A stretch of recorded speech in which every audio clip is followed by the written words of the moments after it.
Hello, I'm Alexandra from largefamilymama.com, and this week it's my son's birthday.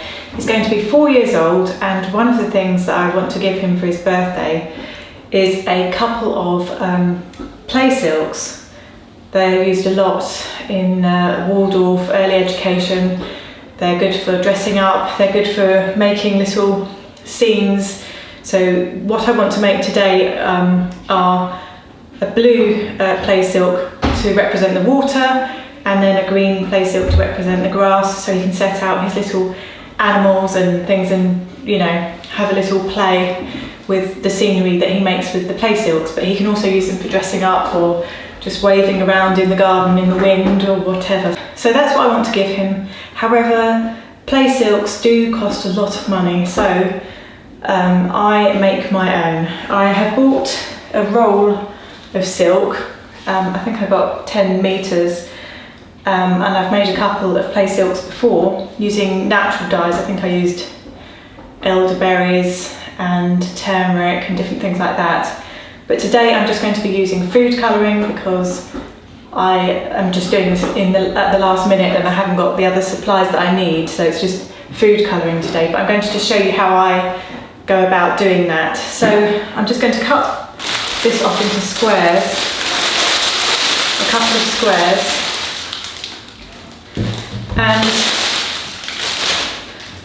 when I have finished the dyeing process, then I will sew the edges. I do a rolling stitch. I don't know if that's what it's called, but it helps the edge of the fabric roll in, and I will show you that at the end. But I dye the fabric before I do that because sometimes the thread doesn't take the dye as well as the silk, or sometimes the other way. So I dye the silk first, and that way I can just pick a thread that's closest in colour to the finished colour of this Playsilk. So yeah, I'm just going to cut a couple of squares of this, and then I'll show you the next step.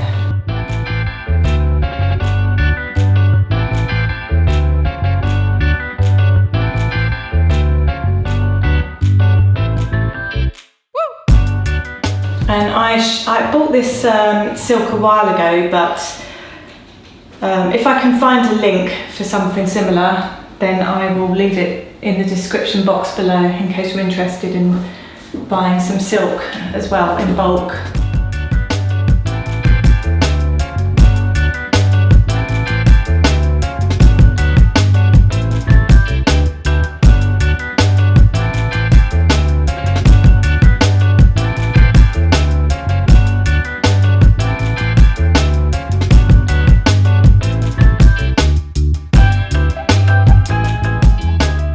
So these are the big, large Playsilks that I'm making today, but you can make these a quarter of the size and they're still really good to play with as well.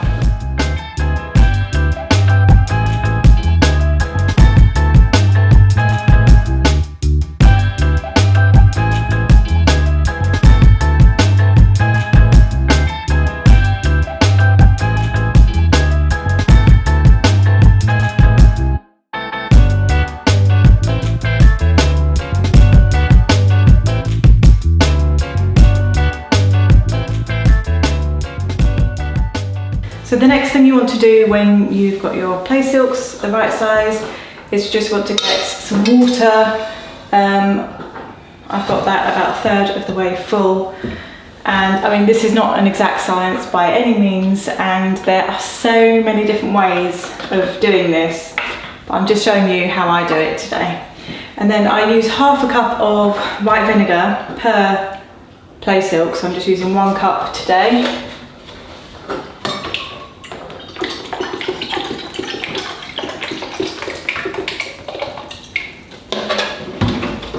Into the water,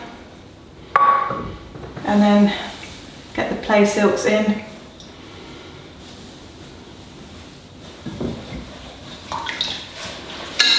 Make sure they're properly covered, and then I am going to bring this up to the boil and then simmer for an hour. And When I first started dyeing silk, I was horrified at the thought of boiling silk. I always thought silk was such a delicate fabric, but it turns out no, it's actually not. It's very, very strong. The reason that when we buy silk clothes and things like that, and we're told to wash them on a really delicate cycle, on a really cool temperature, is because the colour can come out of it quite easily.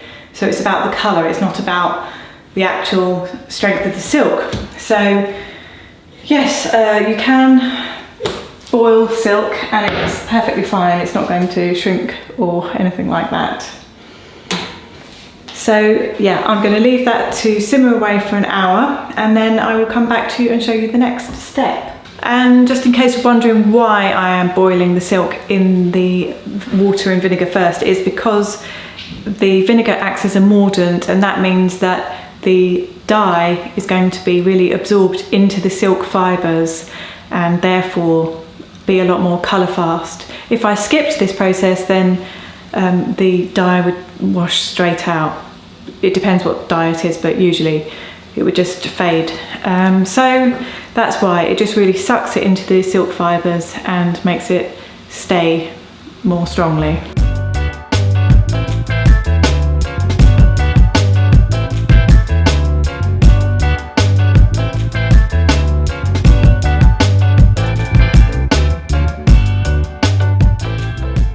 So now I've just rinsed the vinegar out of the silks, and now I need to add some of the dye to some water, which I've been warming up over here. I've never used food colouring to dye the silks before, so this is all just a bit of an experiment, but I'm going to just use the rest of what's in here, which isn't very much.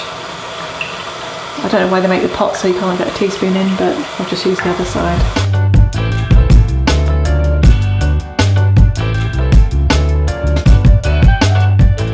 I'm probably using about a teaspoon altogether, maybe a teaspoon and a half.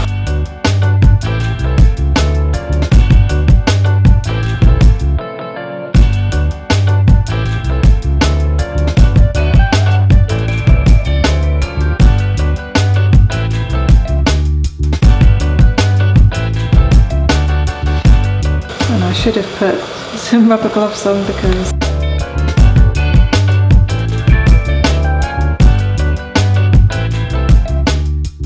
put the same amount of blue in this one.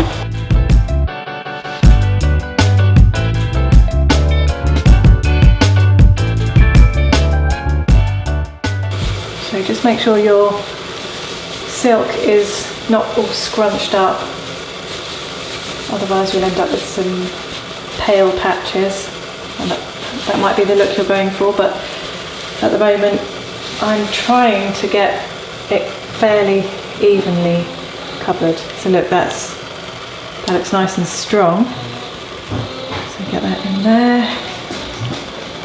I'll push that down in a minute, and then same with this one, just make sure it's all unravelled. My hands are so stained now. Remember to wear your rubber gloves.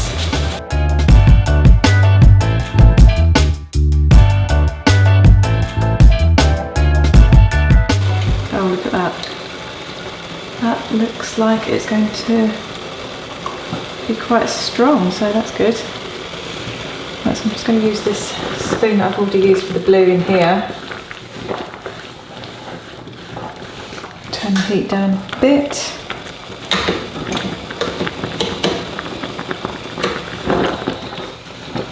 Just let that simmer. And of course the good thing about using food dye is that it's not toxic, so it's okay to use your regular saucepans. I'm using stainless steel, so it shouldn't stain.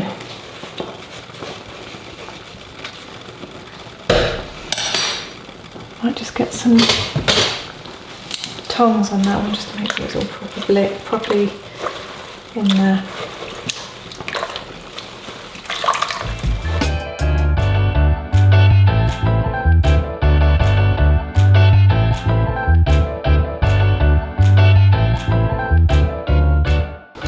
And I'm just going to leave those for an hour to simmer, and then I will come back to you. So for the next stage, to set the colour in even more, I'm going to tumble dry these because the heat will just help set the colour in more.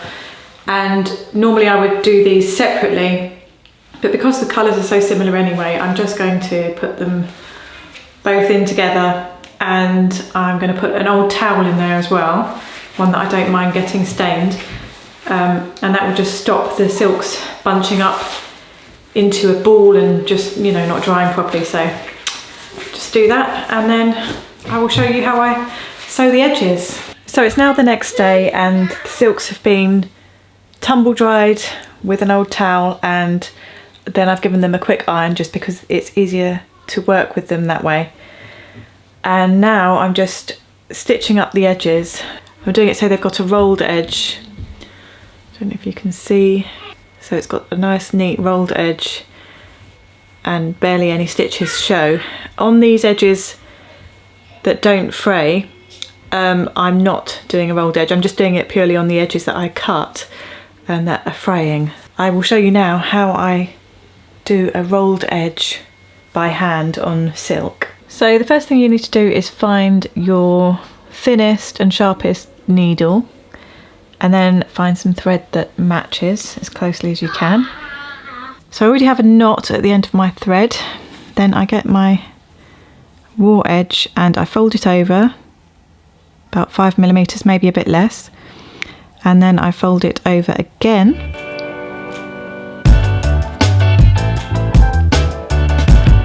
And then I get my needle and I put it inside the fold. I hope you can see this. I'm trying to keep it as focused as possible, but it's very difficult to show you what I'm doing. So I put it through till I get to the knot. Oops, that's popped through. And then I come down to just below where I folded the fabric, so where I've got the single piece of fabric, and I pick up a tiny amount and then the edge of the fold. Hopefully you can see that. Again, I'm trying to focus it, but it's very difficult to show you.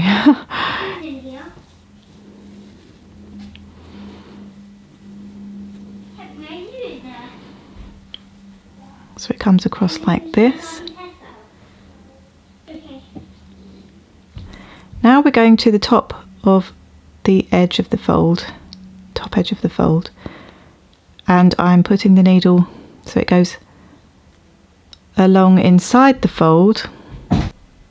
You can't see the stitch from the outside, it's just inside the top of the fold. Then we come down again to the single piece of fabric and up into the bottom bit of the fold.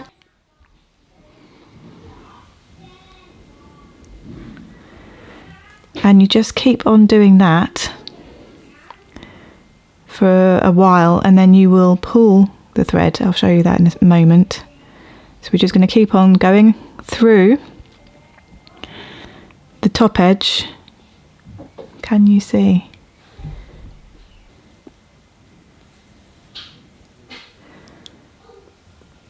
Then you come down to the single piece of fabric and up into the bottom of the fold. This is very difficult to film. It's really not focusing very well. So what I shall do is I shall put some photographs of each step onto my blog, and then if you want to have a closer look, then you will be able to see more clearly, I think, on there.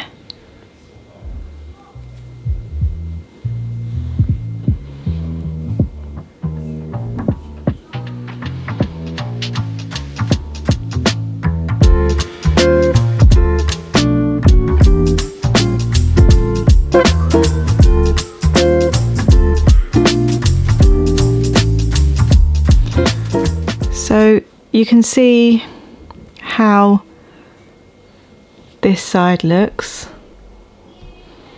That's how this side looks, where you have the stitches going up and down at diagonals. And then on the other side you just have tiny stitches that barely show. And then when you've gone quite a long way along, you can just pull the thread and the edge just rolls neatly, like so. If you've got strong thread and it's long enough, then you can just wait till you've got all the way to the end and then gently pull the thread and make it roll, because it easily pulls through the silk. I'm just going to carry on until I've finished all the edges. Okay, so that's basically it. That's how easy it is to make your own play silks, and it can save you a fortune, a small fortune, especially if you have lots and lots of children like me. So this was quite an experiment for me. I've never used food colouring to make play silks before. Like I said, I usually use natural things to dye my play silks, but this time I was just in a rush, so I just grabbed the food colouring and used that. So the blue came out fine. That's for the water in the thing that we're going to be doing it for. And this is supposed to be green. This is supposed to be for the grass, but it came out really turquoisey, so it's more like a turquoise ocean colour. So it will still be useful, and it'd be great for using for dressing up and stuff like that, but at some point I still do need to dye a proper green, like a darkish green play silk, so it can be used as like a grassy area. It's all a big experiment. I don't think you should ever be too worried about the outcome. Just enjoy it. Try different things to dye your play silks with. Just have fun with it. They'll all be used anyway. You will find what methods work best for you, and even with the sewing up of the edges, if you do that, you'll find your own rhythm, and you'll get faster and faster. And I just find it a really fun thing to do, to make things for the children. These play silks I'm actually going to be using to wrap up my son's birthday presents. That's just a great way of being able to give a nice gift of a play silk every birthday, by using it as the kind of wrapping paper for the gift. And it just saves on buying wrapping paper that you're just going to throw away, and sellotape that you're just going to throw away. So these can just be used to wrap up the presents, tie a nice little bow at the top, and yeah, really nice and eco-friendly. I mean, I hate using that term, eco-friendly. I just think it's nice not to waste anything and to use nice natural materials when you can. So yeah, that's what we'll be doing. We'll be wrapping up the presents with the play silks. And if you want to know what my son's got for his birthday, my next video, which I shall be uploading on Thursday, will be showing you what we have bought for his birthday this year. Some really lovely, lovely things. I never buy a lot of stuff. I prefer to buy a few nice pieces than tons of junk. So it's just a few things, but very nice things. So if you want to have a look at that, that will be on Thursday, and I will show you how I wrap up the presents with the play silks then as well. And like I said, I shall put some of the photographs of how I sew up the edges over on my blog, because it was very difficult to film. I couldn't get the camera to focus properly. It just wouldn't have it. So I'll put those on my blog, which I will link in the description box below. And yeah, thank you very much for watching, and I shall see you again very soon. Bye.